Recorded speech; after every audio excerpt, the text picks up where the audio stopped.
رسم ازا جاری رہے، رسم ازا جاری رہے، صاحب ذوالفقار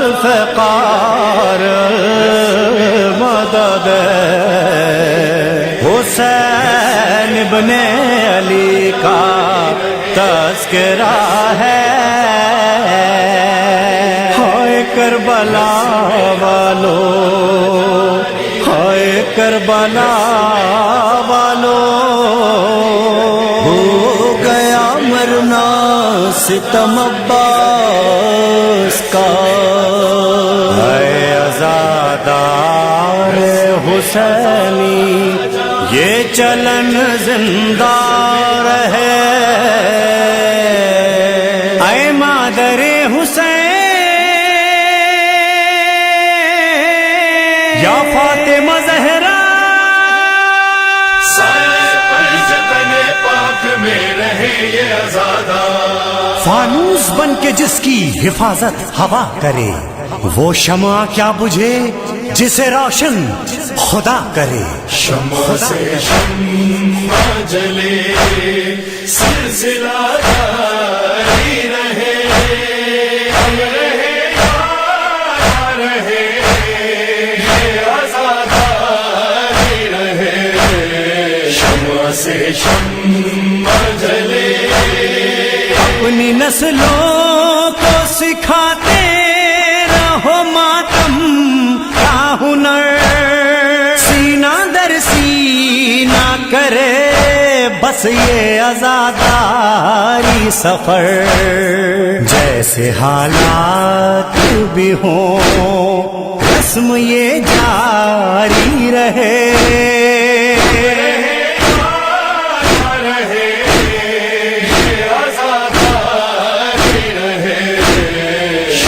سے شمع جلے۔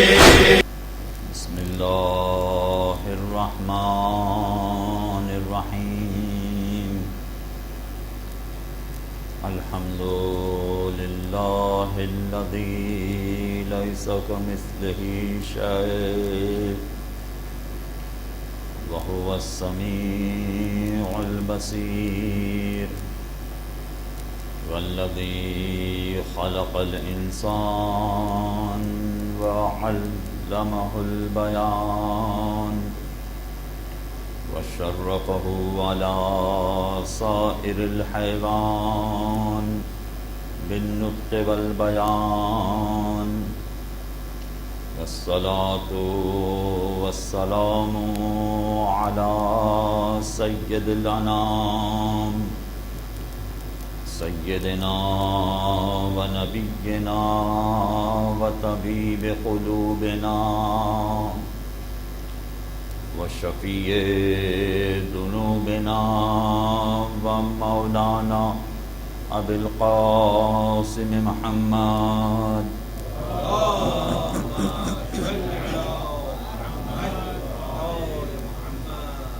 وعلى آله الطيبين الطاهرين المعصومين، لا سيما على بقية الله في الأرضين، ولعنة الله على أعدائهم أجمعين من الأزل إلى يوم الدين،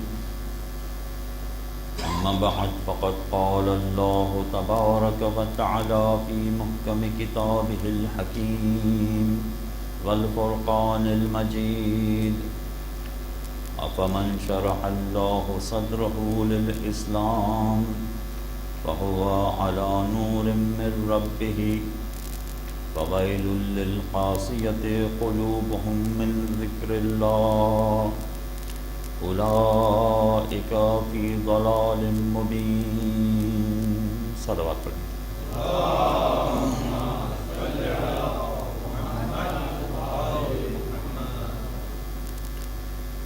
عزیزان گرامی قدر، قبل اس کے کہ آج کی گفتگو شروع کروں، ایک بات ابتدا ہی میں بیان کر دینا زیادہ مناسب ہے۔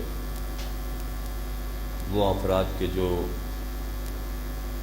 دینداری کے مقامات کو سمجھتے ہیں، دین کی تعلیم کو اچھی طرح سے انہوں نے ذہن نشین کیا ہے اور اسی کے مطابق وہ چلنا بھی چاہتے ہیں، تو وہ عام طور پر عاشور کے دن اور شب عاشور میں یہ سارے اعمال انجام دیتے ہیں۔ شب عاشور کے اعمال بھی مفاتیح الجنان میں لکھے ہیں اور روز عاشور کے اعمال بھی اسی کتاب میں تحریر ہیں۔ تو آپ میں سے بہت سے افراد جانتے ہیں کہ آیت اللہ خوئی کے یہاں دنیا بھر میں کہیں بھی چاند نظر آ جائے تو اسی چاند کی پیروی کرتے ہوئے عمل انجام دینے ہیں۔ چنانچہ دنیا کے بہت سارے ممالک میں آج محرم کی 8 نہیں 9 تاریخ گزری ہے، اور 9 تاریخ ہونے کے ناطے سے خصوصیت سے آیت اللہ خوئی کے مسائل پر عمل کرنے والے آج شب عاشور کے اعمال انجام دے سکتے ہیں۔ دے سکتے ہیں کا مطلب ہے کہ دیں تو اچھا ہیں۔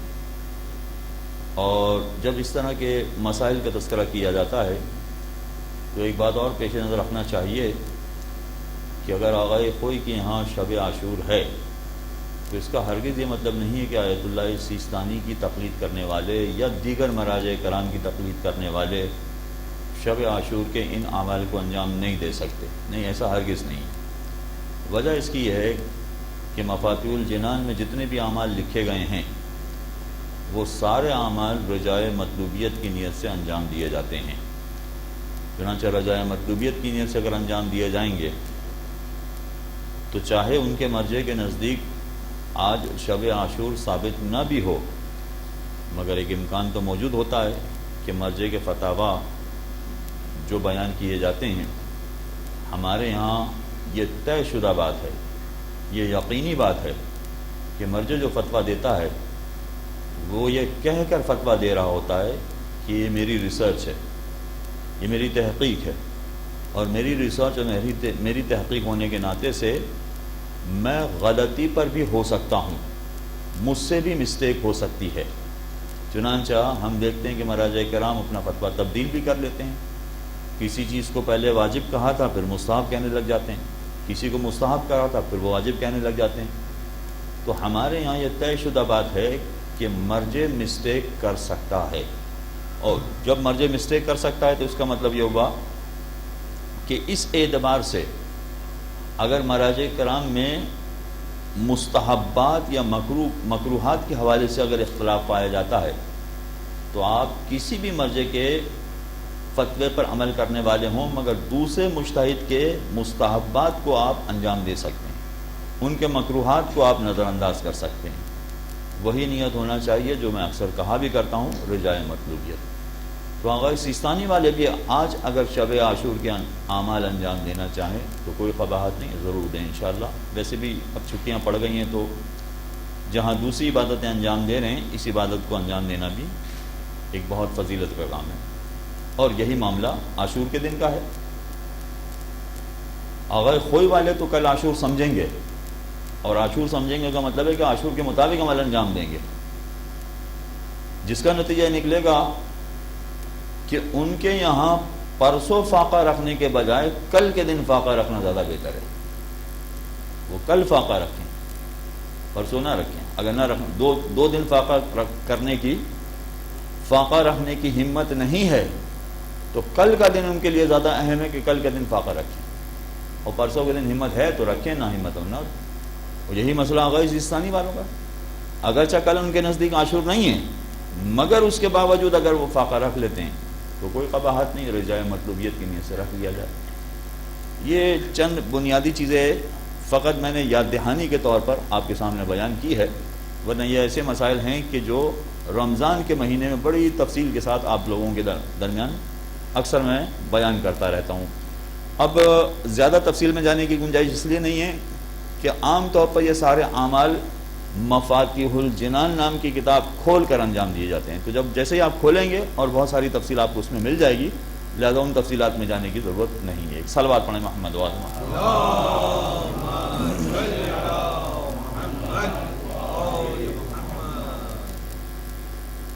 مسلسل جو آیت آپ کے سامنے پڑھی گئی وہ اس عنوان کو پیش نظر رکھ کے پڑھی گئی کہ اسلام عقیدے اور ذمہ داریوں کا دین ہے. جو ہم سوچتے ہیں وہ ہمارا عقیدہ ہے. ہمارا عقیدہ یہ نہیں ہے کہ ہمارے استاد نے ہمیں کیا سکھایا ہے یا ہمارے والدین نے ہمیں کیا سکھایا ہے.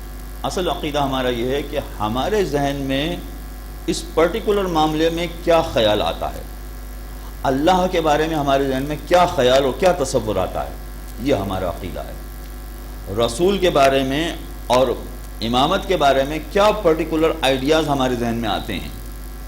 یہ نہیں کہ جو لوگوں نے بتا دیا ہے, نہیں, لوگوں نے جو کچھ بتایا ہے اس پر تجزیہ و تحلیل کرنے کے بعد, اس پر ہماری اپنی ریسرچ کے بعد ہمارا ذہن کہاں تک پہنچا ہے, یہ ہمارا عقیدہ کہلائے گا.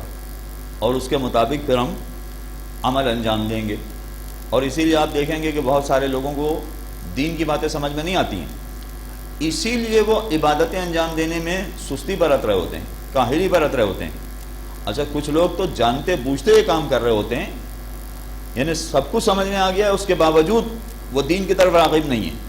مگر ایک گروہ ایسا بھی ہے کہ جن کی سمجھ میں نہیں آئی بات اب تک, اور بات سمجھ میں نہیں آئی ہے تو ذمہ دار وہ ہیں, ذمہ دار دین نہیں ہے, یا ذمہ دار علماء نہیں ہے, ذمہ دار ائمہ نہیں ہے, ذمہ دار وہ خود ہے. اس لیے کہ جہاں اس نے بہت ساری چیزوں میں, دنیا کے بیشتر چیزوں میں اس نے اپنا وقت لگایا, اپنی توانائی لگائی, اپنا پیسہ لگایا, ان ساری چیزوں کو سمجھنے کی کوشش کی اور اس نے سمجھ لیا, مگر دین کے معاملے میں نہ وہ ٹائم دینے کے لیے تیار ہے, نہ پیسہ لگانے کے لیے تیار ہے, نہ توانائی صرف کرنے کے لیے تیار ہے. اس لیے بات سمجھ میں نہیں آ رہی اس کی. وہ ذرا سوچے, غور کرے, اس پر ٹائم دے, تحقیق کرے, تو آہستہ آہستہ ساری باتیں سمجھ میں آنے لگی. کوئی بات ایسی نہیں کہ جو نہیں سمجھ میں آئے. تو قصوروار وہ خود ہے کہ اس نے کیوں ٹائم نہیں دیا ہے, اس نے کیوں سمجھنے کی کوشش نہیں کی ہے, اس لیے قصوروار خود ہے. اور آج کی دنیا میں جہاں ماشاءاللہ وہ پیغمبر اسلام صلی اللہ علیہ وآلہ وسلم کی جو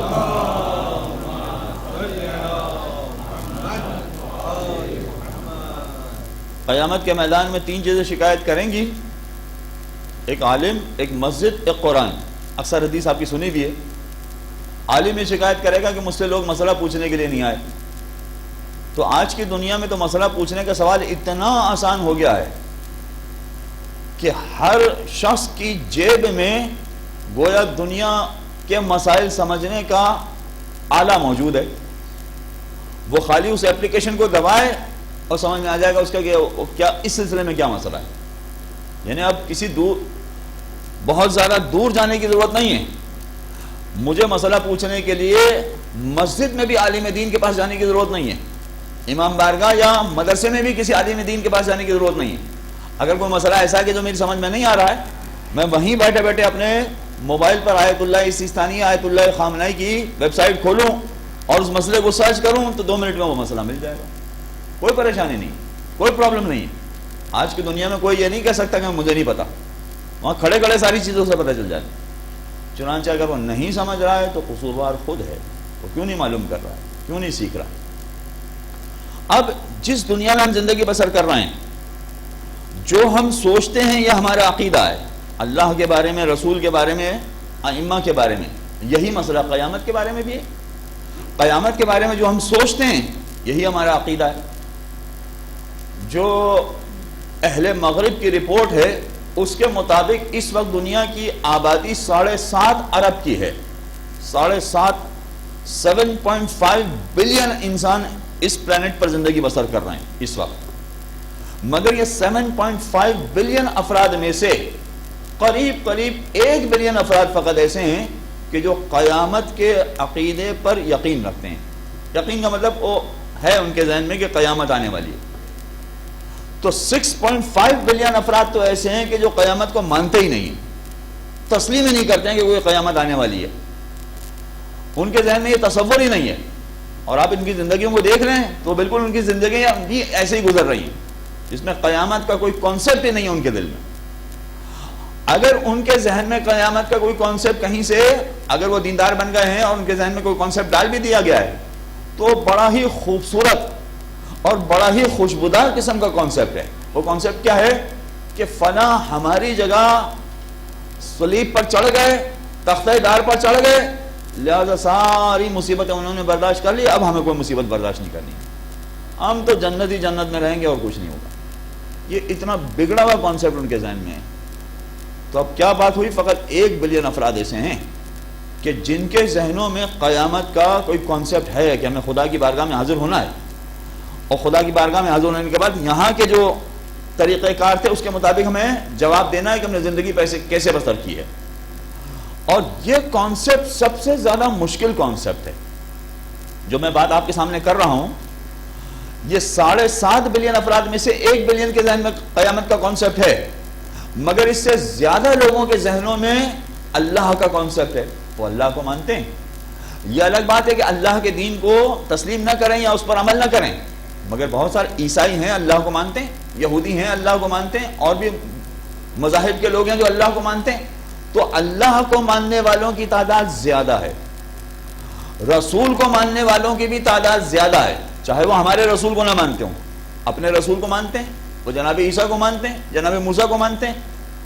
تو اللہ کو ماننے والوں کی تعداد یہ زیادہ ہے, رسول کو ماننے والوں کی تعداد یہ بھی زیادہ ہے. کم ترین تعداد اگر آپ کو ملے گی تو قیامت کے عقیدے کے حوالے سے ملے گی.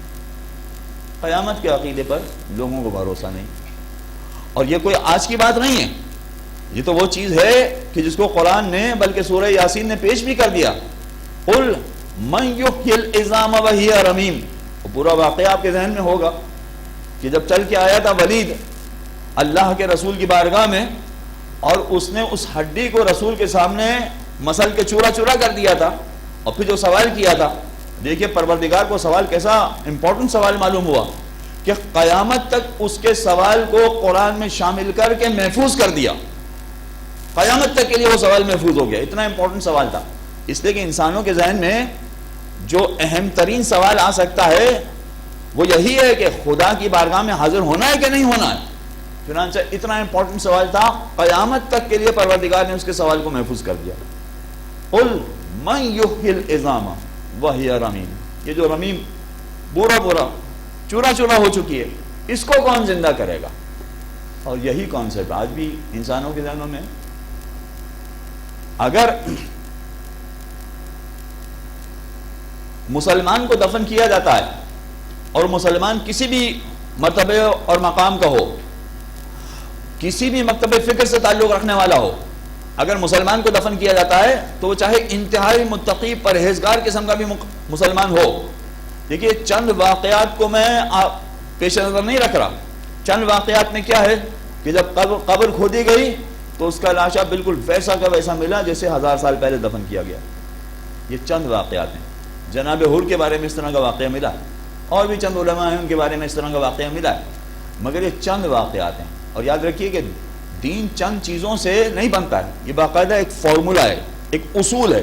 دین اصول سے بنتا ہے.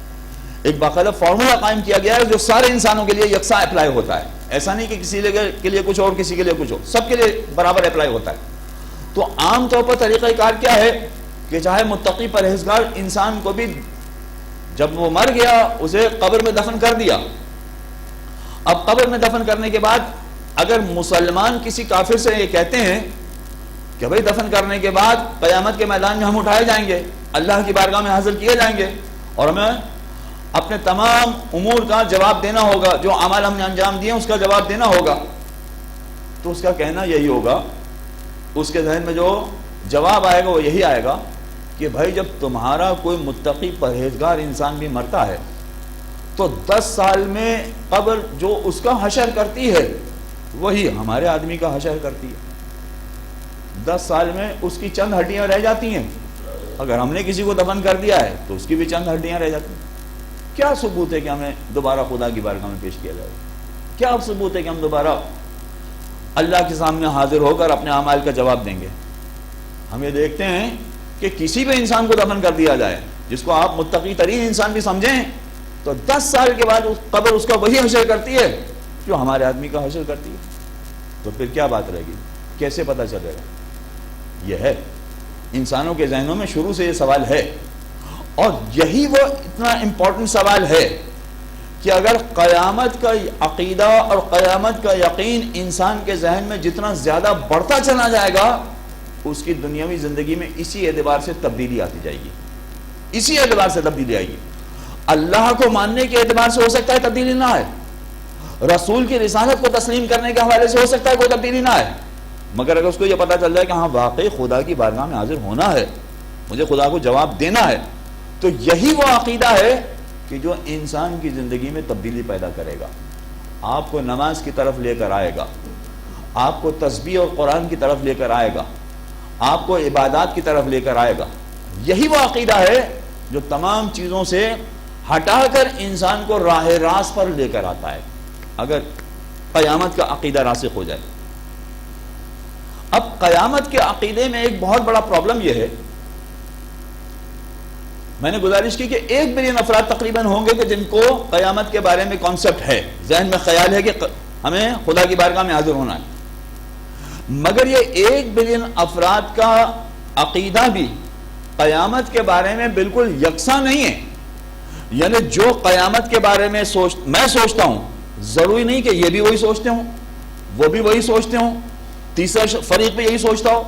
نہیں، قیامت کے بارے میں جو ہمارے ذہن میں کانسیپٹ ہے وہ بھی الگ الگ ہے، یکساں کانسیپٹ نہیں۔ جس کا کانسیپٹ جتنا زیادہ طاقتور ہے، جتنا زیادہ اسٹرانگ ہے، یعنی اس کو اس بات کا یقین ہے، اس کا بلیف اتنا پاورفل ہے کہ جی ضرور مجھے خدا کی بارگاہ میں حاضر ہونا ہے، میں ضرور خدا کے سامنے جاؤں گا، اسی اعتبار سے اس کی دنیاوی زندگی بہت راہ راست پر ہوگی، ایگزیکٹ راہ راست پر اس کی زندگی چل رہی ہوگی، جتنا اس کو یقین بڑھتا چلا جائے گا۔ اور اگر یقین میں تزلزل ہے، اتنا پاورفل قسم کا بلیف نہیں ہے، اسٹرانگ بلیف نہیں ہے، تو وہ کبھی نماز پڑھے گا، کبھی نہیں پڑھے گا۔ میں فجر کی نماز کی بات کر رہا ہوں، ورنہ تو میں جانتا ہوں کہ یہاں آنے والے سارے افراد نمازی ہیں اور نماز کو چھوڑتے نہیں ہیں، مگر چھوڑتے نہیں ہے کا مطلب کیا ہے کہ فجر کی نماز کبھی کبھی چھوٹ جاتی ہے، وہ آ کے کہتے بھی کہ مولانا صاحب وہ فجر کی نماز ہماری قضا ہو جاتی ہے کبھی کبھار، تو فجر کی نماز بھی قضا اس لیے ہو جاتی ہے کہ وہ کانسیپٹ اتنا اسٹرانگ نہیں ہے، بلیو اتنا اسٹرانگ نہیں ہے۔ کہتے ہیں کہ ایک عالم دین نماز شب پڑھا کرتے تھے، اور نماز شب ایک عرصے تک انہوں نے پڑھی تھی۔ اچھا، ایک عرصے تک پڑھتا ہے اور عام طور پر یہ ساری چیزیں اب انسان انجام دے رہا ہوتا ہے، عبادتیں انجام دے رہا ہوتا ہے، تو پروردگار کی طرف سے اسے نعمتیں مل رہی ہوتی ہیں، پروردگار کی طرف سے اس کی تکلیفیں دور ہو رہی ہوتی ہیں، مگر موبائل پر کوئی میسج نہیں آتا کہ تمہاری فلاں تکلیف دور کر دی ہم نے، انٹرنیٹ پر کوئی ہمیں ای میل نہیں ملتا کہ دیکھو تمہیں یہ والی نعمت ہم نے عطا کی ہے، تو انسان سمجھ نہیں پاتا کہ مجھے کون سی نعمت اللہ کی طرف سے ملی ہے، کون سی تکلیف سے خدا نے مجھے بچا لیا ہے، اور کیا عمل انجام میں نے دیا تھا اس کی وجہ سے میں مصیبتوں سے بچ گیا، یا کیا عمل میں نے انجام دیا تھا کہ یہ نعمت پروردگار نے مجھے دے دی، یہ پتہ نہیں چلتا۔ اچھا، اگر غور کریں گے تو خود آپ کے ذہن میں آ جائے گا، آپ نے 6 مہینے پہلے، 1 مہینے پہلے، 4 مہینے پہلے کوئی نہ کوئی دعا کی ہوگی، اس دعا کے نتیجے میں پروردگار نے آپ کی دعا قبول کر لی ہے، دعا قبول کر لی ہے، مگر مصیبت یہ کہ کوئی میسج نہیں آیا، تو ہم یہ سمجھ رہے ہیں کہ خدا نے پتہ نہیں ہماری دعا سنی کہ نہیں سنی، بلکہ اس کی طرف ذہن ہی نہیں جاتا کہ ہماری دعا سنی گئی ہے، ہماری دعا قبول ہو گئی ہے، اس کی طرف ذہن ہی نہیں جاتا، اس لیے کہ باقاعدہ کوئی انٹیمیشن کہیں سے، کوئی رسید ہمیں نہیں ملی ہے، کچھ نہیں ہوا۔ تو عزیزان محترم، پروردگار نے دعا قبول کی ہے، زحمت سے بچایا ہے، تکلیف سے بچایا ہے، اذیت سے بچایا، مگر ہمیں پتہ نہیں چلے۔ تو اب یہ عمل انجام دینے کی وجہ سے نتیجہ کیا ہوتا ہے کہ انسان عبادت انجام دیتے دیتے یہ سوچنے لگ جاتا ہے کہ میں سب کچھ کر رہا ہوں مگر میری زندگی میں کوئی فرق تو پڑ نہیں رہا، بھائی جیسی زندگی گزر رہی ہے ویسی گزر رہی ہے، جیسی تکلیفیں آ رہی ہیں ویسی تکلیفیں آ رہی ہیں، جو حالات کبھی بہتر ہو جاتے ہیں تو ہو جاتے ہیں، وہ یہ سوچتا ہی نہیں ہے کہ کیا عبادت انجام دینے کی وجہ سے کیا فرق پڑا ہے، میری کیا دعا کرنے کی وجہ سے میری زندگی میں کیا تبدیلی آئی، یہ کبھی سوچتا ہی نہیں۔ تو اب کیا وہ یہ سمجھ رہا ہوتا ہے کہ کوئی تبدیلی آ ہی نہیں رہی، کچھ ہو ہی نہیں رہا، نتیجہ یہ نکلتا ہے کہ آہستہ آہستہ عبادتوں میں وہ ڈھیلا پڑ جاتا ہے، سست پڑ جاتا ہے۔ یہ عالم دین تھے، نماز شب پڑھتے تھے، پڑھتے ایک مرتبہ رات کو اٹھ تو گئے، نماز شب کا وقت جب ہوا تو وہ بیدار تو ہو گئے، مگر وہ سستی میں کہ چلیں ابھی اٹھتا ہوں اور ان کی آنکھ لگ گئی پھر. اور وہ وقت بھی ایسا ہوتا ہے بڑی نیند آ رہی ہوتی, ابھی اٹھتا ہوں میں, ان کی آنکھ لگ گئی تو ایک مرتبہ انہوں نے خواب دیکھا. خواب میں کیا دیکھتے ہیں کہ جنت کی حور ہے, اور وہ ان سے مخاطب ہو کے کہہ رہی ہے کہ کیا تم میرے ساتھ زندگی بسر نہیں کرنا چاہو گے؟ اب ہم عام عورتوں کو دیکھتے ہیں, دنیا کی عام عورتوں کی باتیں, جو ڈائن ہوتی ہیں ان کو بھی بیوٹی پارلر والے حور بنا دیتے ہیں, ہے نا. ہمارے استاد کہا کرتے تھے کہ کچھ عورتیں تو ایسی ہوتی ہیں کہ جن کی صورت دیکھنے کے بعد کفارہ دینا پڑے, مگر یہ بیوٹی پارلر والوں کو کمال ہوتا ہے کہ کہاں سے کہاں پہنچا دیتے ہیں. اور پھر لوگ ایسے دیوانے ہو جاتے ہیں کہ آپ آئے دن اخبارات میں پڑھتے رہتے ہیں, ٹی وی میں سنتے رہتے ہیں کہ فلاں نے فلاں کی خاطر خودکشی کر لی. تو دنیاوی عورتوں کے حوالے سے ہم دیکھ رہے ہوتے ہیں کہ لوگ اتنے دیوانے ہو جاتے ہیں کہ خودکشی پر آمادہ ہو جاتے ہیں. جنت کی حور کا تصور انسان کر نہیں سکتا ہے, سوچ نہیں سکتا ہے. یہاں بیٹھ کر بہت ساری باتیں انسان کی سمجھ میں نہیں آ سکتی ہے.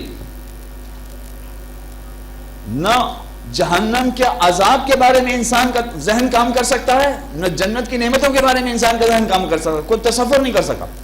اب جو تصور نہیں ہو سکتا تھا وہ تصور اس نے خواب میں دیکھ لیا. ایسی خوبصورت حور اس کے تو ذہن و گمان میں نہیں تھی, عالم دین تھا اس کے باوجود. اور وہ کہہ رہی ہے کہ کیا تم میرے ساتھ زندگی بسر نہیں کرنا چاہو گے؟ ایک دم ہڑبڑا کے اٹھے اور بھاگے وہ مصلی کی طرف نماز. وجہ کیا تھی کہ تم میرے ساتھ زندگی بسر کرنا نہیں چاہو گے؟ ضرور چاہوں گا, کیوں نہیں چاہوں گا. تو پھر نماز شب کے لیے کیوں نہیں اٹھے ہو؟ یہ ایک دم بھاگے مصلی. اس کے بعد یہ کہتے ہیں, یہ عالم دین کہتے ہیں کہ اس کے بعد ساری زندگی مجھے نیند ہی نہیں آئی. اس حور کو دیکھنے کے بعد اور اس کی خوبصورتی سے متعارف ہونے کے بعد ساری زندگی مجھے نیند ہی نہیں آئی. یہ ہے کانسیپٹ, یہ ہے تصور. تو حضرتان محترم, ان عبادتوں کو انجام دینے کے باوجود عام طور پر انسان کا ذہن ان چیزوں کی طرف مائل نہیں ہوتا کہ کون سی مصیبت مجھ سے ٹلی ہے اور کون سی نعمت مجھے ملی ہے. چنانچہ قیامت کے عقیدے کے حوالے سے لوگ متزلزل ہو جاتے, ذہن متزلزل. اور جس کا بلیف زیادہ ہوتا جائے گا اس کی عبادتوں میں شدت بھی زیادہ آتی جائے گی, اور توجہ بھی اللہ, اللہ کی جانب توجہ بھی اس کی بہت بڑھتی چلی جائے گی. امام جعفر صادق علیہ الصلوۃ والسلام نے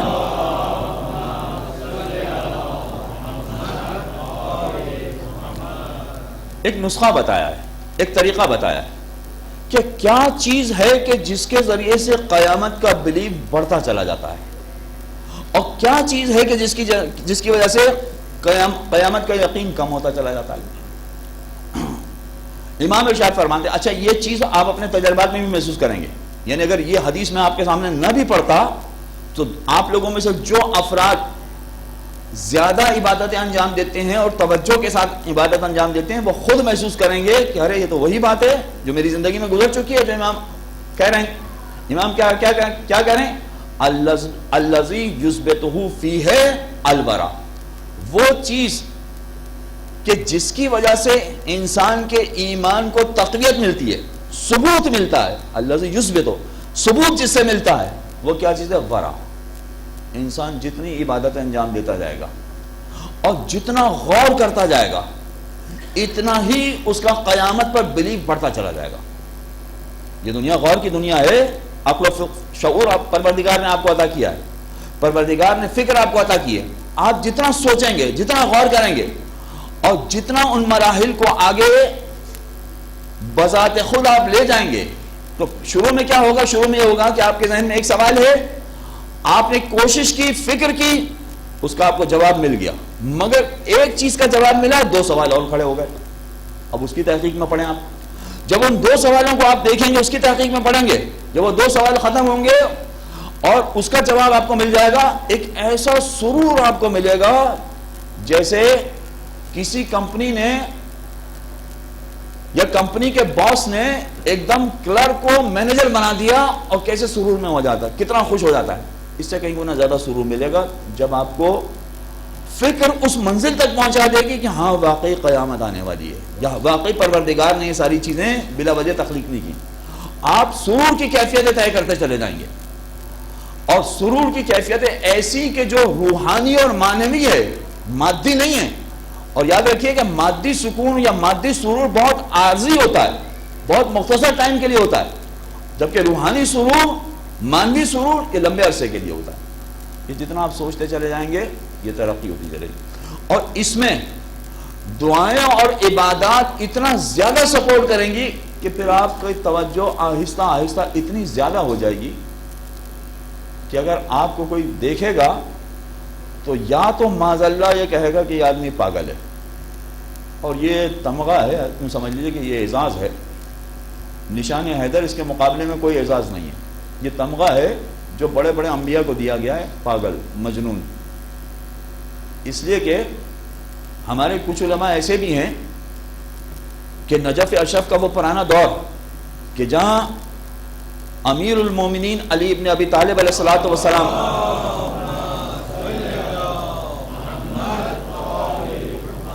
کی زیارت کے لیے بہت کم لوگ جایا کرتے تھے، اور سفر بھی بہت مشکل ہوتا تھا، آسان سفر نہیں ہوتا تھا. ایسے میں بہت کم خال خال قسم کے ہمارے علماء ہوتے تھے، ان کا طریقہ کار ہوتا تھا. فجر میں یاد رکھیے کہ نجف میں بھی سردی کم نہیں پڑتی ہے، بڑی کڑاکے کی سردی پڑتی ہے، بڑی زبردست قسم کی سردی پڑتی ہے. کبھی اگر برف پڑ جائے تو برف بھی ایسی پڑتی ہے. ہمارے ایک عالم دین صبح کے وقت اس طرح سے نماز شب حرم میں جا کے پڑھا کرتے تھے. اچھا ایک مرتبہ اتفاق ایسا ہوا، جو اس طرح کے افراد تھے ان کے لیے جو چوکیدار قسم کے لوگ ہوتے ہیں، دربان قسم کے لوگ ہوتے ہیں، وہ ان کے لیے دروازہ کھول دیتے ہیں. ٹائم نہیں بھی ہوا ہوتا ہے تب بھی دروازہ کھول دیتے ہیں کہ جائیے آپ حرم میں عبادت انجام دیں. تو اب کیا ہوا کہ اس دربان نے دروازہ کھول دیا، یہ گئے، اور گئے اس طرح سے کہ حرم کے ارد گرد جو چیزیں بنی ہوئی ہیں اس کی چھت پر جا کر انہوں نے نماز پڑھنا شروع کر دی. آپ کو معلوم ہوگا پرانا حرم جو تھا اس کے ارد گرد حجرے بنے ہوئے تھے، اور ان حجروں میں کسی نہ کسی عالم کو دفن کیا گیا تھا، یا ان کی کوئی نہ کوئی یادگار وہاں موجود تھی. وہاں جا کے انہوں نے نماز پڑھنا شروع کی. تو ایک مرتبہ جا کے دیکھا کہ وہ عبادت کر رہے ہیں کہ نہیں کر رہے ہیں. وجہ یہ تھی کہ بڑی شدید برف باری ہونے لگی تھی، شدید برف باری. اوپر جا کے دیکھا تو وہ عبادت کر رہے تھے. اچھا عبادت میں کیا تھا؟ رکوع میں جھکے ہوئے تھے. رکوع میں جھکے ہوئے تھے، برف باری ہو رہی تھی. انہوں نے کہا چلو ابھی نماز ان کی ختم ہو جائے گی تو فارغ ہو جائیں گے. آدھا گھنٹہ گزر گیا، آدھا گھنٹہ گزر گیا تو پھر دوبارہ وہاں انہوں نے جا کے دیکھا، اس لیے کہ وہ نیچے نہیں آئے، اوپر ہی موجود ہیں. آدھا گھنٹہ گزر گیا تو وہاں جا کے انہوں نے دیکھا تو پھر بھی رکوع میں جھکے ہوئے تھے. پہلی مرتبہ جو دیکھا تھا اس وقت بھی رکوع میں جھکے ہوئے تھے. دوسری مرتبہ جو آیا آدھے گھنٹے کے بعد پھر دوبارہ وہ رکوع میں جھکے ہوئے تھے، بوڑھے آدمی. اور رکوع میں جھکے ہوئے تھے اس میں ان کی کیفیت یہ تھی کہ ان کے لباس پر تقریباً 6 انچ کی برف آ چکی تھی. تو اس نے کہا کہ بس یہ اب اپنے آپے میں نہیں، یہ پہنچ گئے اپنے آپے میں نہیں. جتنا قیامت کا عقیدہ زیادہ ہوتا ہے، جتنا یقین زیادہ ہوتا ہے، اتنا ہی انسان اپنے آپے سے نکل جاتا ہے اور اس منزل پہ پہنچ جاتا ہے کہ جہاں گویا اپنی نگاہوں سے بہت سارے ایسی چیزیں دیکھ رہا ہوتا ہے جو عام آدمی نہیں دیکھ سکتا. ایک تو یہ کہ یہ عبادت سے ہوتا ہے، دوسرا یہ کہ غور و فکر. اب میں آپ کے سامنے ایک چھوٹی سی مثال بیان کر رہا ہوں، وقت بڑی تیزی سے گزر جاتا ہے، زیادہ ٹائم نہیں ہوتا. ایک دن رہ گیا میرے پاس، پرسوں تو مصائب کی شب ہے اور مصائب کے کا ہی تذکرہ ہوتا ہے. کل انشاءاللہ تھوڑی سی وضاحت اور کروں گا. قیامت کے بارے میں ذرا سا غور کیجیے. پروردگار عالم نے انسان کو اشرف مخلوق بنایا ہے، اس سے زیادہ بہتر مخلوق نہیں ہے، ٹھیک ہے. اور اشرف مخلوق کی بھی اس وقت کیفیت یہ ہے کہ جتنا انسان آج کی دنیا کا ترقی یافتہ ہے، پوری تاریخ بشریت میں انسان نے اتنی ترقی نہیں کی تھی. آپ پوری تاریخ بشریت اٹھا کے دیکھ لیجئے، کہیں پر آپ کو نہیں ملے گا کہ انسان اس زمانے کا انسان چاند پر پہنچ گیا ہو. کہیں پر آپ کو نہیں ملے گا، کہیں پر آپ کو نہیں ملے گا. مگر آج کا انسان کیا ہے؟ وہ چاند چھوڑیے مریخ پر پہنچ رہا ہے، مریخ چھوڑیے اس سے آگے نکل رہا ہے. جو ہماری گیلیکسی ہے، بلکہ جو ہمارا سولر سسٹم ہے، تو سولر سسٹم سے باہر نہیں، طیارے تو انہوں نے سیارچے تو انہوں نے بھیج دیے ہیں، خود جانے کی بھی تیاری میں لگے ہوئے. تو جتنی ترقی آج کے انسان نے کی ہے، تاریخ بشریت میں اتنی ترقی کہیں نظر نہیں آتی. اچھا، ہر شعبے میں ترقی کی ہے. ہر شعبے میں ترقی کا مطلب ہے کہ اگر وہ مراتب کے اعلیٰ منزل پہ پہنچنا چاہتا ہے تو وہاں بھی پہنچ گیا، اور اسفل ترین مقام پہ پہنچنا چاہتا ہے تو وہاں بھی پہنچ گیا. ایسی ایسی بدبو اور گندی چیزیں بھی آپ کو مل جائیں گی کہ جس کا حساب نہیں. وہ بھی انسانی ذہن کے تقاضے ہیں سارے. مگر انسان اس وقت جتنا ہر شعبے میں کام کر رہا ہے، تاریخ بشریت میں ایسا نہیں ملا. اچھا، اب اگر فرض کیجئے کہ جہاں بہت ساری ایجادات ہو رہی ہیں، کوئی ایسی ایجاد ہوتی ہے کہ ایسی زبردست قسم کی گاڑی بنائی جاتی ہے، کار، کہ جس میں ہر طرح کے الیکٹرانک آلات استعمال کیے گئے ہیں، اور زبردست قسم کی ٹیکنالوجی استعمال کی گئی ہے، اور زبردست قسم کی ٹیکنالوجی کے ساتھ ساتھ سارے سائنٹسٹ نے مل کر اس کار کو بنایا ہے، اور ہر اعتبار سے اتنا اکوپڈ کر دیا ہے اس کار کو کہ اس میں کسی طرح کی کوئی خامی نہیں رہی ہے. بیسٹ آف دی بیسٹ کار بنائی ہے. ابھی اڑنے والی کار کی بات نہیں کر رہا میں، زمین پر چلنے والی بات ہے، کیونکہ اڑنے والی کار بھی اب آنے والی ہے قریب. زمین پر چلنے والی کار، بیسٹ آف دی بیسٹ کار بنائی ہے. اس سے زیادہ بیسٹ کار پاسبل نہیں تھی. سائنٹسٹ نے مل کر سب نے تیار کی ہے. اب یہ بہترین گاڑی جو بنائی ہے، اس کے لیے ڈرائیور بھی تو بہترین چاہیے. عام ڈرائیور تو نہیں کام کر سکتا ہے. اگر بس چلانے والے ہیں تو ان کے پاس کار کا لائسنس کافی نہیں ہے، بس کا لائسنس ہونا چاہیے. یہ ہماری دنیا میں، یعنی ہمارے شہروں میں یہ سب کچھ چلتا ہے کہ جس کے پاس سائیکل کا لائسنس بھی نہیں، وہ بھی ہوائی جہاز اڑا رہا ہے. یہ ہمارے یہاں ہوتا ہے، لیکن باہر ایسا نہیں ہے. آپ اگر کار چلا رہے ہیں، بس چلانا چاہیں گے، آپ کو الگ لائسنس لینا پڑے گا. ٹرک چلانا چاہیں گے، الگ لائسنس لینا ہوگا. تو اگر ایسی بہترین گاڑی بنائی گئی ہے تو اس کے لیے ڈرائیور بھی تو ایسا اسپیشلسٹ چاہیے. چنانچہ ایکسٹریم قسم کی ٹریننگ اس کو دی گئی، اور ایکسٹریم قسم کی ٹریننگ دینے کے بعد best of the best driver ہو سکتا تھا، وہ best of the best driver انتخاب کیا گیا. ٹریننگ اس کی کمپلیٹ ہو گئی. بیسٹ گاڑی ہے، بیسٹ ڈرائیور ہے. اس کے ہاتھ میں یہ گاڑی دے دی، اور گاڑی دینے کے بعد کہا کہ دیکھو بھائی، تمہیں یہاں سے حیدرآباد تک کا سفر کرنا ہے، مگر حیدرآباد کا سفر تمہیں کرنا ہوگا 1 گھنٹہ 9 منٹ اور 59 سیکنڈز میں. فلاں مقام پہ تمہیں پہنچنا ہے. وہ کہے گا بھائی یہ کیسے ہو سکتا ہے؟ آپ مجھے کہیں کہ 1 گھنٹے میں پہنچ جائیں تو میں پہنچ جاؤں گا. آپ کہیں 1 گھنٹہ 20 منٹ میں پہنچ جائیں تو پہنچ جاؤں گا.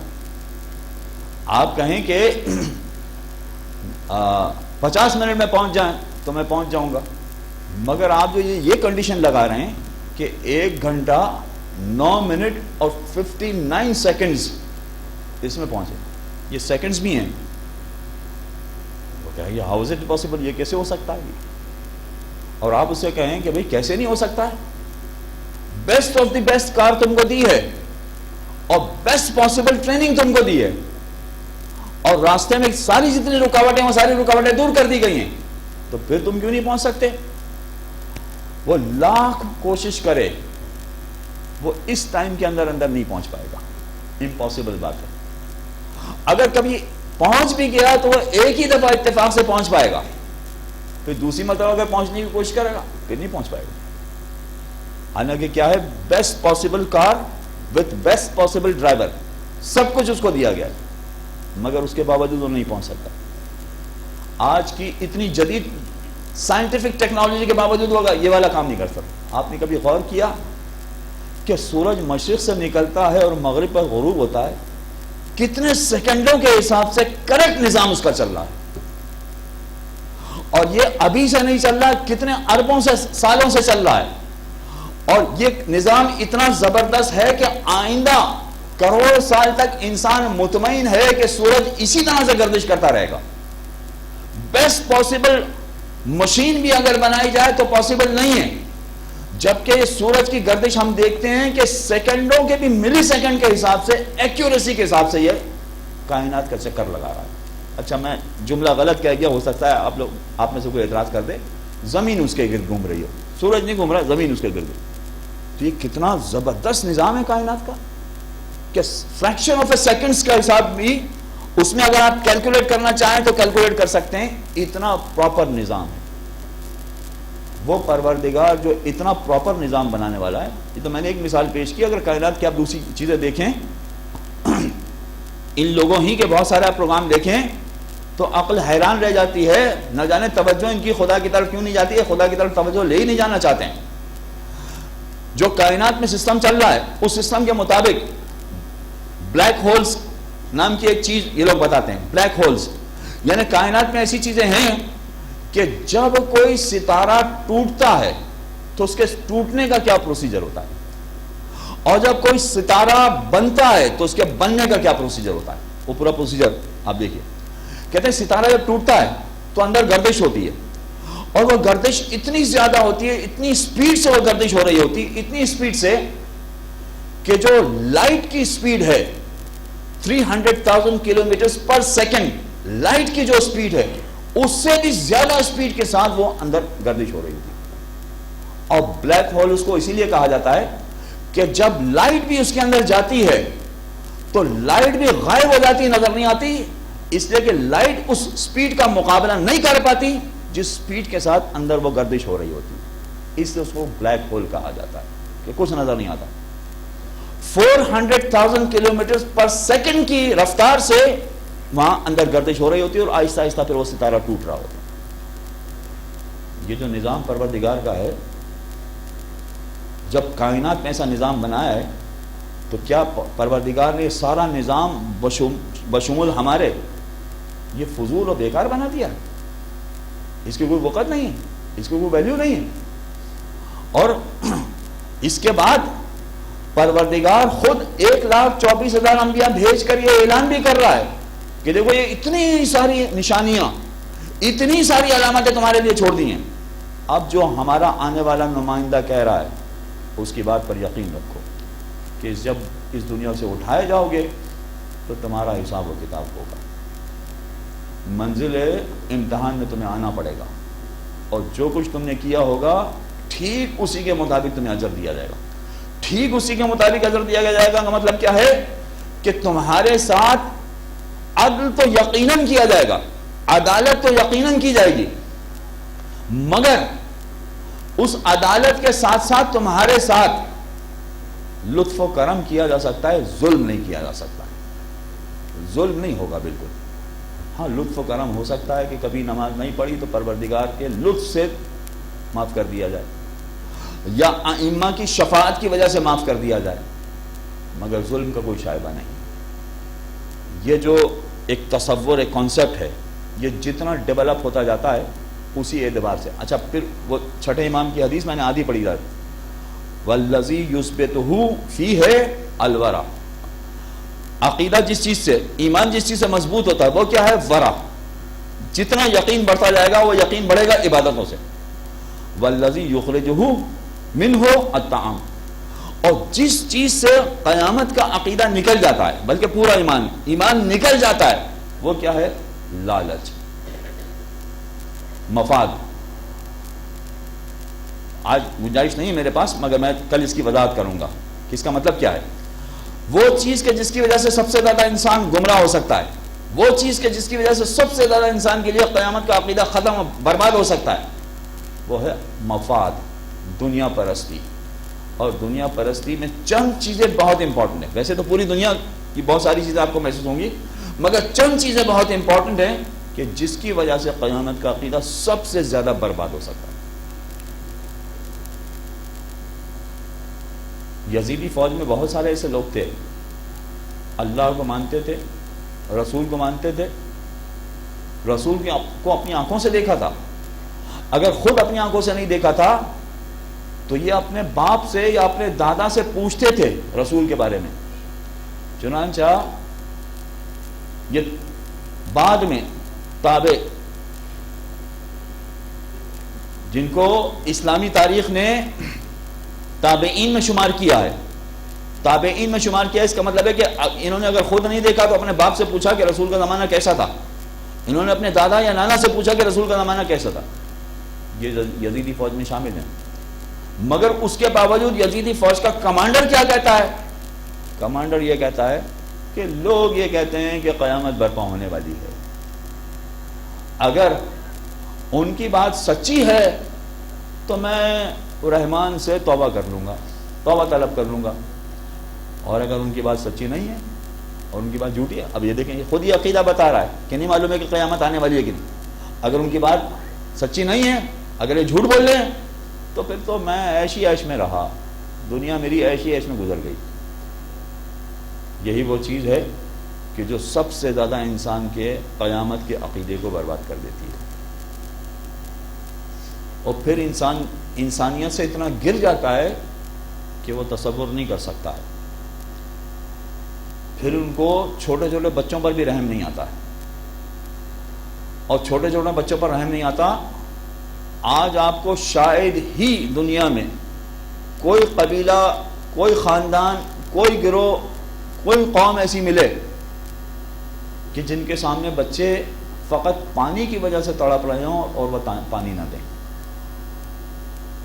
انسان کی انسانیت اتنی گر جانے کے باوجود آپ کو کوئی ایسا نہیں ملے گا کہ ان کے بچے پانی کے لیے تڑپ رہے ہوں اور وہ کہیں تمہیں پانی نہیں ملے گا۔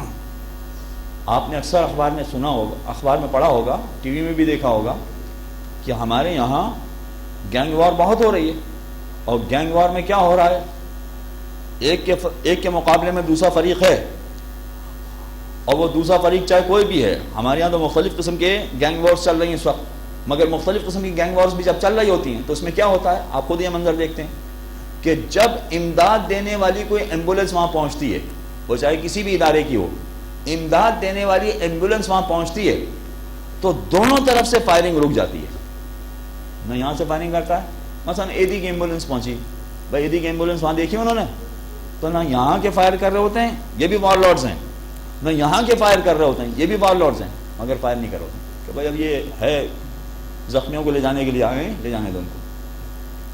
ایمبولینس کو بچا رہے ہوتے ہیں، حالانکہ جانی شدید دشمن ہوتے ہیں، مگر اس کے باوجود ایمبولینس کو بچا رہے ہوتے ہیں کہ ایمبولینس پہ فائر نہ کرو بھائی۔ یہ کیا کم از کم اتنی تو انسانیت اس میں ان لوگوں میں ہے۔ یہ کون لوگ ہیں؟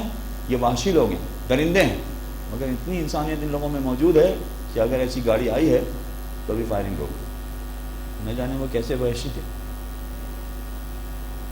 کہ حسین کے خیموں سے چھوٹے چھوٹے بچوں کی آوازیں آ رہی ہیں، العطاش العطاش، مگر کسی کو رحم نہیں آتا ہے، کسی کو ترس نہیں آتا ہے کہ ان بچوں کو پانی دیا جائے۔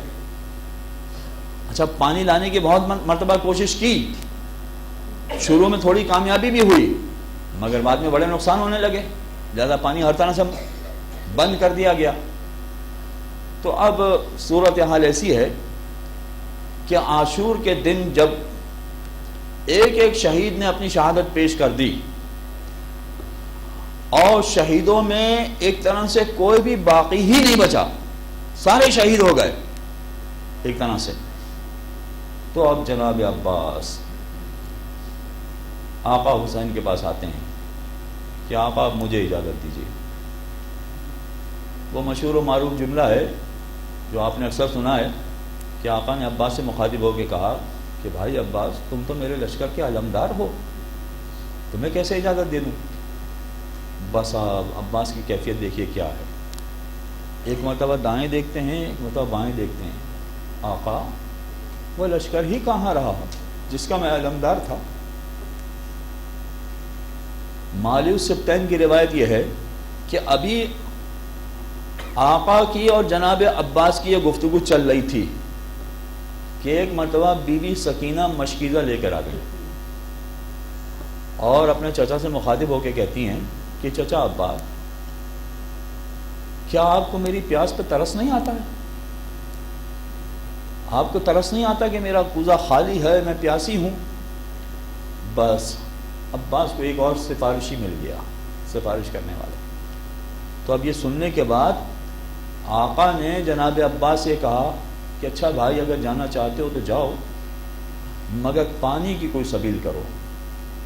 لہذا مشکیزہ تو تھا، علم صبح دے دیا تھا، ایک کاندھے پہ مشکیزہ ڈالنا ہے اور دوسرے کاندھے پہ علم ڈالنا، دوسرے ہاتھ میں علم تھامنا ہے، لیکن ایسے عباس کیسے جا سکتے ہیں؟ یاد دہانی بھی کرائی ہوگی آقا حسین نے کہ جا تو رہے ہو مگر بہن زینب سے بھی تو اجازت لے کر جاؤ.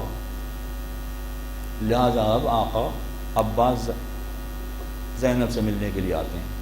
خیمے میں داخل ہوئے ہیں. خیمے میں داخل ہوتے ہیں, جناب زینب پر نگاہیں پڑتی ہیں, فوراً عباس کی نگاہیں جھک جاتی ہیں. 34 برس کا کڑیل جوان بھائی بوڑھی بہن سے مرنے کی اجازت لینے کے لیے آیا ہے. لہذا جب زینب نے عباس کو دیکھا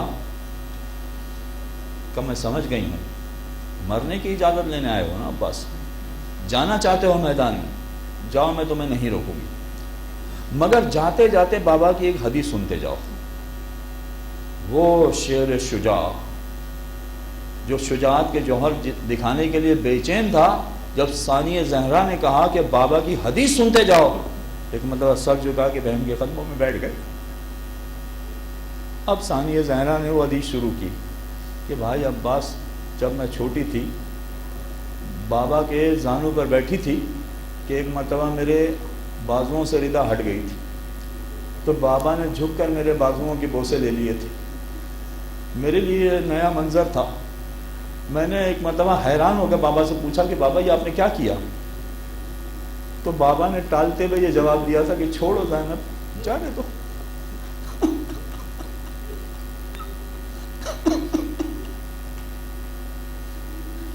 میں نے پوچھا نہیں بابا آپ بتائیے یہ آپ نے کیا کیا؟ تو بابا نے اس کو جواب دیا تھا کہ بیٹی زینب تیرے ان بازوؤں میں رسن باندھے جائیں گے. میں نے بابا کی یہ بات سن تو لی, بہت چھوٹی تھی میں, مگر جیسے جیسے میں بڑی ہوتی گئی اور گھرانہ بھائیوں سے بھرتا چلا گیا, تو نہ جانے کب کب میرے ذہن میں یہ خیال آیا کہ جس بہن کا ایک بھائی ہوتا ہے کسی کی مجال نہیں ہوتی ہے کہ اس کی طرف نگاہیں اٹھا کے دیکھے. ارے جس بہن کے 18 بھائی ہوں, کس کی مجال ہے اس کے ہاتھوں میں رسن باندھے؟ مگر عباس آج جب تم جا رہے ہو تو اس بات کا یقین ہے کہ میرے بازو میں رسن بھی باندھے جائیں گے اور میری رضا بھی چھینی جائے گی. مگر عباس کے پاس کوئی جواب نہیں ہے. لہذا عباس نکلے ہیں, میدان میں آئے ہیں.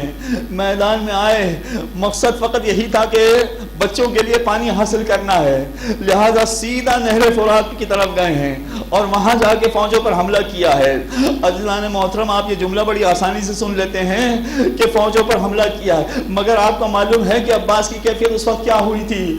فوجوں نے اتنے تیر مارے تھے جناب عباس کو, اتنے تیر مارے تھے کہ جگہ جگہ جناب عباس کے جسم میں تیر پیوست ہو گئے تھے. وہ تو ایک چیز تھی عباس کے ذہن میں کہ خیمے میں پانی پہنچانا ہے, اس لیے ان تیروں کی پرواہ نہیں کی تھی. اور عباس آگے بڑھتے چلے گئے یہاں تک کہ اب نہر فرات پر پہنچے ہیں. گھوڑا اتنا اندر تک داخل کر دیا ہے کہ نیچے اترنے کی ضرورت نہیں پڑ رہی ہے. بیٹھے بیٹھے مشکیزیں کو بھر لیا. اس کے بعد پانی کو چلو میں لے بھی لیا. جب پانی چلو میں آ گیا تو یزیدی فوج حیران ہے کہ پانی آ گیا, یہ پی کیوں نہیں رہے, آخر وجہ کیا ہے کہ پانی نہیں پی رہے ہیں. عباس کی بات اور عباس کی منطق اس وقت سمجھ میں آئی جب وہ چلو سے پانی پھینک دیا اور ایک جملہ کہا, اے ابو الفضل عباس, کیا یہ تیری شان ہو سکتی ہے کہ خیمے میں تو حسین پیاسے کھڑے ہوں اور تو سیراب ہو جائے؟ فوج اشکیا سمجھ گئی کہ عباس نے پانی کیوں نہیں پیا. عزیزان محترم, اب عباس واپس مڑے ہیں. جب واپس مڑے ہیں تو راستہ عباس نے بدل دیا ہے. جب آئے تھے تو بالکل سیدھا آئے تھے, سیدھا نہر فرات پر حملہ کیا تھا, مگر اب عباس کے پاس انتہائی قیمتی چیز ہے, لہذا راستہ بدلتے ہوئے آئے ہیں. وہ جو مناسب راستہ, جو پرامن راستہ ہو سکتا تھا, وہ راستہ اختیار کیا. مگر ابھی تھوڑا آگے بڑھے تھے کہ عباس کی زبان سے جملہ نکلا ہے, پتا چلا کہ کوئی عظیم انسان یہاں پیش آیا ہے. عباس کہتے ہیں, اے ابو الفضل عباس, اللہ کی رحمت سے خوش ہو جا. کیا ہوا جو اس نے تمہارا دایاں بازو قطع کر دیا؟ پتا چلا کہ عباس کا دایاں بازو قطع ہو گیا ہے. تھوڑا سا آگے بڑھے ہیں, ایک مرتبہ پھر عباس نے رجس پڑا ہے, جس کا خلاصہ یہ ہے کہ عباس, ارے رسول خدا تیرا انتظار کر رہے ہیں, بابا علی مرتضیٰ تیرا انتظار کر رہے ہیں. اس میں فکر کی کیا بات ہے جو تیرا بایاں بازو قطع کر دیا گیا. پتا چلا کہ عباس کا بایاں بازو بھی قطع ہو گیا ہے. بس عزیزو, اب عباس کے لیے ایک ہی موقع ہے کہ کسی طرح سے یہ پانی خیموں تک پہنچ جائے, مگر بات کے جو حالات ہیں ان کو بیان کرنا آسان نہیں ہے. میں ام المومنین کی زبانی عباس کا مرثیہ آپ کے سامنے پیش کرتا ہوں. ام المومنین کے 4 بیٹے تھے, خود میدان کربلا میں موجود نہیں تھی, اور چاروں بیٹے حسین کی نصرت میں کام آ گئے تھے. یہ 4 بیٹے تھے, چاروں کربلا میں شہید ہو گئے تھے, خود کربلا میں موجود نہیں تھی. جب بعد میں مدینہ میں ساری اطلاع ملی تھی تو یہ جنت البقیع میں بیٹھ کر مرثیہ پڑھا کرتی تھی, اور اپنے چاروں بیٹوں کے لیے مرثیہ پڑھتی تھی. مگر عباس کے لیے جو مرثیہ پڑھتی تھی تو سننے والوں کا کلیجہ شق ہو جایا کرتا تھا. ایسا دردناک مرثیہ پڑھا کرتی تھی. اپنے ایک مرثیے میں عباس کے بارے میں ارشاد فرماتی ہیں کہ اے کربلا کے شاہد, مجھے بتایا گیا کہ جب میرے نور نظر کے دونوں بازو قطع کر دیے گئے تو اس کے سر پر آہنی گرز مارا گیا. بس گرز کا لگ رہا تھا کہ عباس پشت فرس سے زمین کربلا پر آ گئے, اور آقا حسین کی زبان سے ایک جملہ نکلا, الان ان کا سر ظہری. ارے بھائی, تمہارے جانے سے میری کمر ٹوٹ گئی. اب عباس کے پاس حسین کو پہنچنا ہے, اور بہت مشکل کام ہے, اس لیے کہ کوئی اب باقی نہیں بچا جو حسین کا ساتھ دیتا. لہذا اشقیاء نے سارے علاقے کو گھیرے میں لے لیا ہے, عباس کے لاشے کو بھی گھیرے میں لے لیا ہے. عباس تک پہنچنے میں آقا حسین کو بہت جنگ کرنا پڑی تھی, اور کئی یزیدی سپاہیوں کو آقا نے قتل کیا تھا. قتل کرنے کے بعد بڑی مشکل سے آقا عباس کے لاشے پر پہنچے ہیں. آقا عباس کے لاشے پر پہنچنے کے بعد ایک کام کیا تھا, وہ یہ تھا کہ لاشے پر پہنچنے کے بعد عباس کا سر حسین نے اپنی گود میں لے لیا تھا. جب حسین نے اپنی گود میں عباس کا سر لے لیا تو ایک جانب تو عباس خوش تھے کہ میں اس منزل تک پہنچ گیا ہوں, اس اعزاز کو میں نے حاصل کر لیا ہے.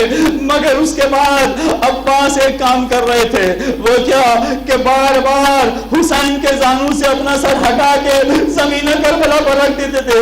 حسین سر اٹھا کے گود میں رکھتے تھے, عباس سر اٹھا کے پھر دوبارہ زمین کربلا پر رکھ دیتے تھے. ایک مرتبہ حیران ہو کر حسین نے سوال کیا, بھائی عباس کیا بات ہے, تمہیں بہت تکلیف ہے, میں تمہارا سر گود میں لیتا ہوں, تم بار بار اپنا سر کربلا کی زمین پر رکھ دیتے ہو. عباس نے بڑا ہی عجیب جملہ دیا, بڑا ہی عجیب جملہ کہا ہے. یہ حسین کے لیے پورا مرثیہ ہے. آقا حسین سے مخاطب ہو کے کہتے ہیں, ارے میرے آقا, ابھی تو آپ نے میرا سر گود میں لے لیا ہے, ابھی تھوڑی دیر کے بعد جب آپ گھوڑے سے گریں گے تو آپ کا سر کون گود میں.